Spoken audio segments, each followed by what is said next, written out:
The medical avatar really started as an art project. I was exhibiting several interactive installations based on a hospital of the future that featured such clinical advances as male pregnancy, designer children, and robots that would use fMRI imaging to diagnose psychiatric disorders. I was also creating a video game project where gallery visitors could manipulate medical nanotechnology in blood vessels that would clear plaque and reduce the likelihood of coronary artery disease. It was with this project that I realized that the visualization of health information was something that had tremendous potential, both as an art and a science project. I also became very interested in Jeremy Bailenson virtual reality work at Stanford University. He's studying the Proteus effect, the idea that an avatar can actually influence real-life human behavior, such as diet and exercise. In order to successfully go to market, the medical avatar has to affect the healthcare bottom line. We have a three-part strategy of making this happen. One is to deliver a hospital mobile marketing solution over the smartphone and the tablet computer so that the hospital can connect directly with the patient, whether they're offering orthopedic, oncology, or cardiology services.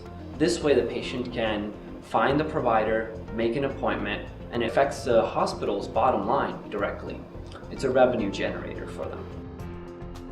The second piece is providing the patient the data via a continuity of care document. This is a new standard that the government has offered and deployed very recently as of 2009 that standardizes the way that the data is stored. And we can leverage that to map it onto our anatomical dashboard. And that allows the patient to be more in control. And that's a cost-cutting feature because that's less time for the patient in the ER if they're maintaining their own health and they're empowered to do so. The third piece is the collective avatar. If you aggregate all the individual avatars into one cohort, then you have more of a population health perspective on tackling epidemics such as diabetes or obesity. More of a focused way to tackle these high-cost procedures and high-cost areas of healthcare.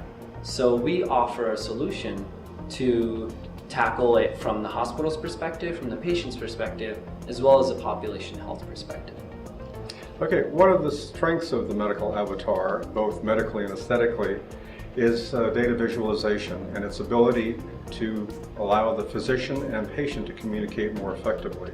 All too often, the patient has abdicated his health care to a third party. From the patient's perspective, it is a way to empower him or herself in reclaiming the body to share in the care. From the physician's standpoint, it is an efficient and comprehensive way of looking at a medical record in the care of the patient. From a cultural and anthropological standpoint, I think the value of the medical avatar is in aggregated data, looking at patient trends in disease, looking at compliance, and looking at the concepts of disease in a certain culture.